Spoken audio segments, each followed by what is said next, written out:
Allô tout le monde, j'espère que ça va bien. Nous allons réaliser ensemble la démonstration 25 en chimie.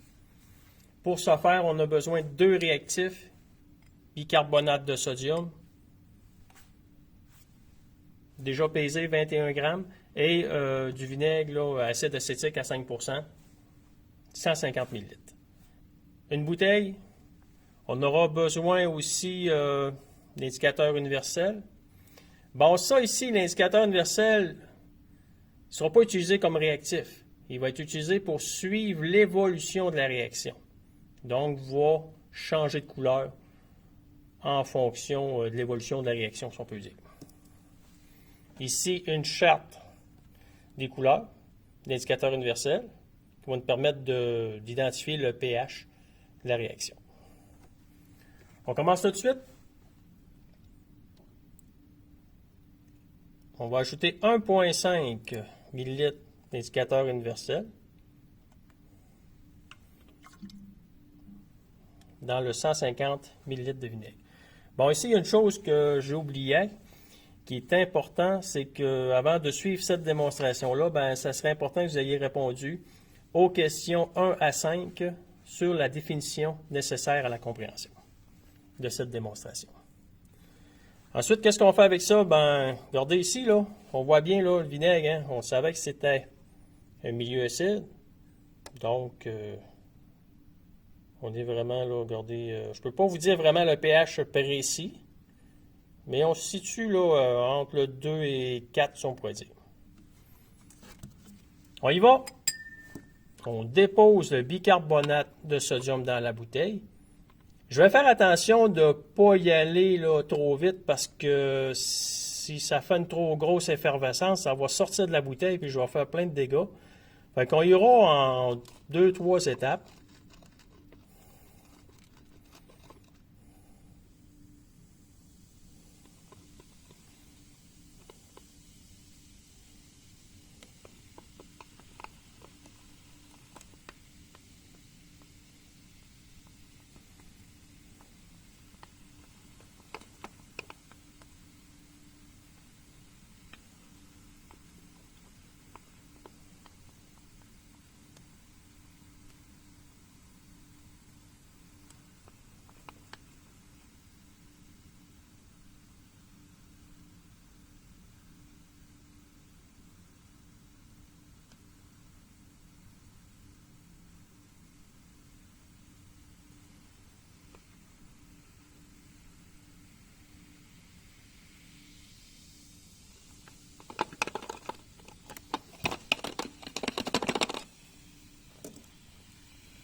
Plusieurs indices ici nous indiquent, là, nous prouvent que bel et bien une réaction chimique.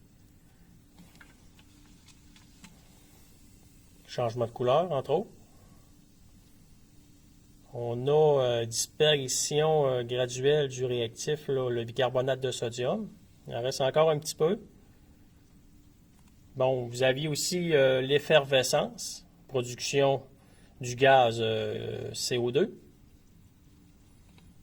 Donc, il en reste encore un petit peu ici dans la bouteille. On va compléter ça.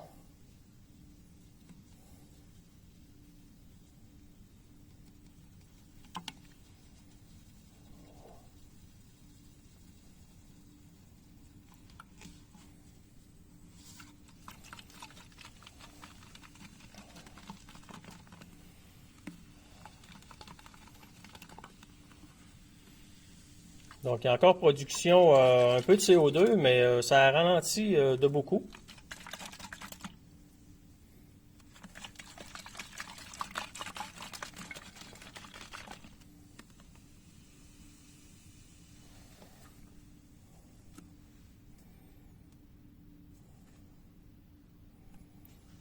Bon, seulement vous montrer ici, là, dans le fond, là, que bon, il y a encore un petit peu de bicarbonate de sodium. On va continuer. On va agiter.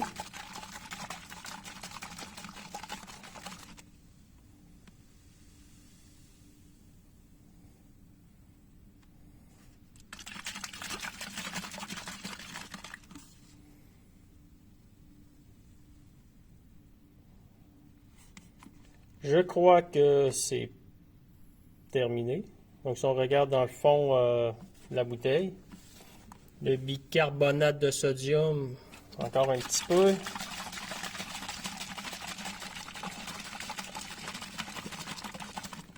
Bon, je pense que vous avez compris le principe, là. Il s'agirait d'attendre encore et l'effervescence cesserait complètement.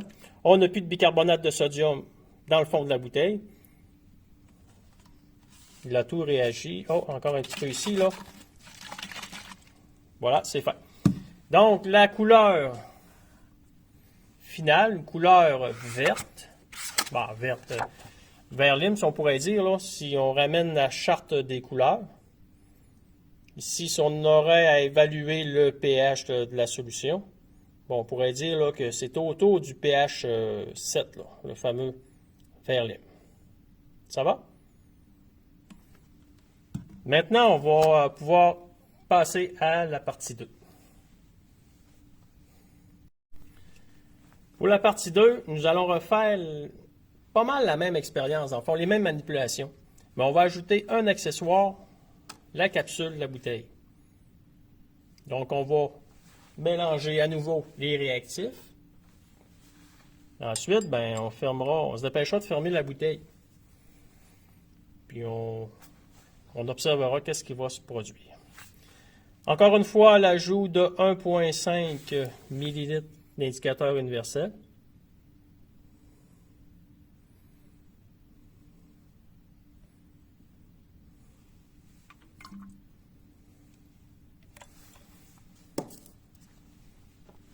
Encore là, comme tout à l'heure, hein, sensiblement le même pH. On l'évalue par rapport à la charte des couleurs. Donc, entre 2 et 4.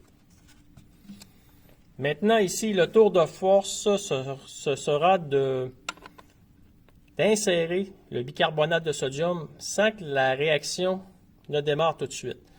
Bon, ça ne sera pas parfait. Il va y avoir une petite quantité qui va descendre dans le vinaigre, mais ce qui va être important, là, c'est que je sois capable de l'introduire là, au complet le plus rapidement possible et de fermer la bouteille. Je crois que j'ai bien réussi ici. On va fermer ça hermétiquement.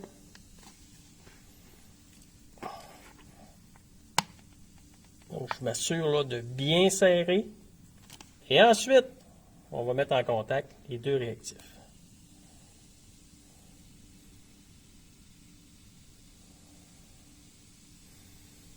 Forte effervescence. Changement de couleur qui commence.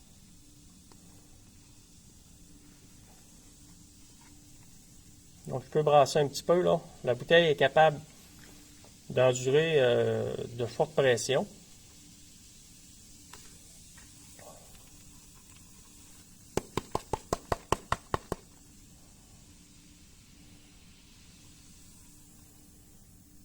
Donc, on est passé du rouge orange. Et maintenant, on s'en va vers le jaune. Comme ça. L'effervescence a ralenti.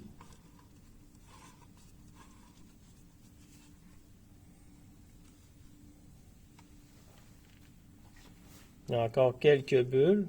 On va lui laisser le temps.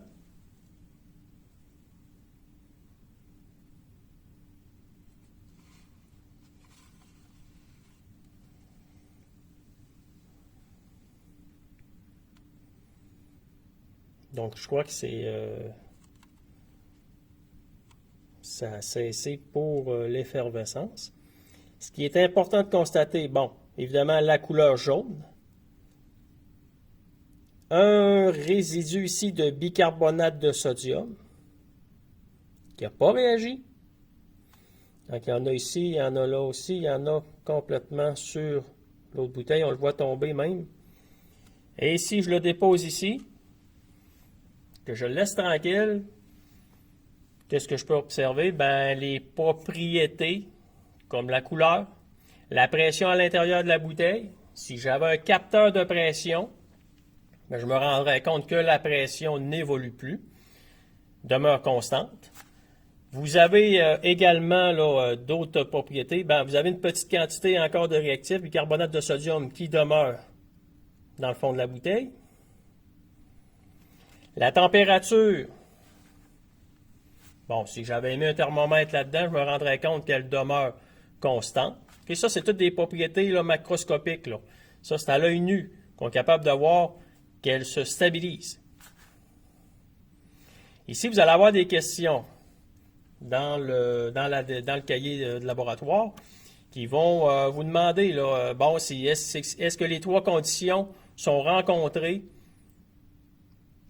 pour être capable de déterminer si on est en présence d'un système à l'équilibre chimique.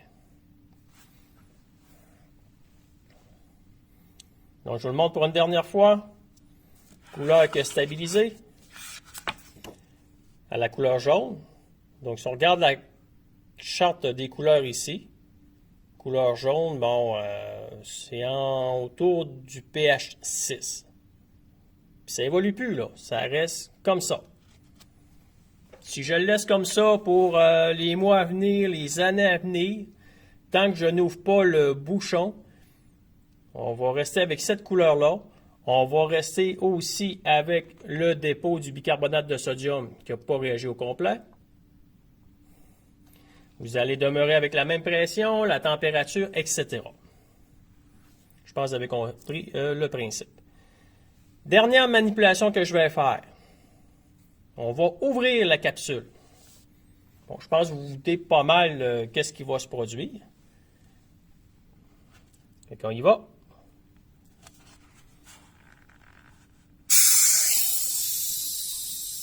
Donc, on le sent, là, là, vous l'avez entendu. Moi, je l'ai senti sur mes doigts. Le surplus de pression de gaz qui est sorti. Regardez qu'est-ce qui va se produire ici. À l'intérieur de la bouteille. La réaction directe va comme l'emporter sur la réaction indirecte, inverse, voyons si je peux dire. Donc, en ouvrant la capsule, on revient, si on compare à la première partie, on revient à la même chose. Donc, si j'agite ici, je veux dire, bien là, le soluté de bicarbonate de sodium qui était resté dans le fond de la bouteille va réagir, mais complètement, comme dans la première partie. Et je vais agiter pour accélérer le processus. Puis regardez la couleur, hein, on était jaune. Dès que j'ai ouvert la capsule, ben, on s'est comme déplacé du côté des produits pour obtenir finalement un pH de 7 sur la charte des couleurs. Bon, ici, on pourrait attendre encore jusqu'à temps qu'il n'y ait plus de bulles qui montent à la surface. Regardez, le soluté de bicarbonate de sodium, j'en vois plus. OK? Il a disparu. Donc ici, finalement, une fois la capsule ouverte, on revient à la même situation que dans la partie 1. Mais ce qui est important ici, ce sera de comparer la première partie lorsqu'on a fait complètement réagir les deux réactifs et de comparer avec la partie 2, celle que je viens de faire, avant le décapsulage, décapsulage du couvercle de la bouteille. D'accord? Je vous laisse sur ce. Bye!